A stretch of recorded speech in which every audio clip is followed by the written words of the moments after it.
How to make slow and reverb audio effect in CapCut. Hello everyone, welcome back to our channel and today we are back again with a new video. So without any delay, let's get into it.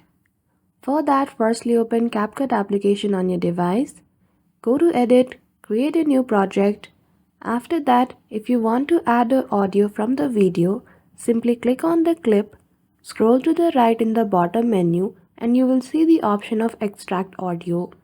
Now, the video will have no audio, the audio will separately be edited now.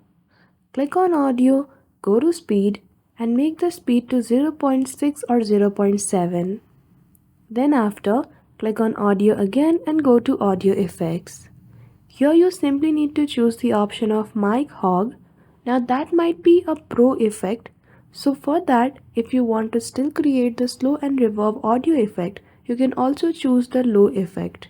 Once you have chosen the effect, manage the filter. Simply make the room size to 70 and the strength to 30. You can also change the range according to your desire and then you're good to go. So that's it. I hope you found this video helpful.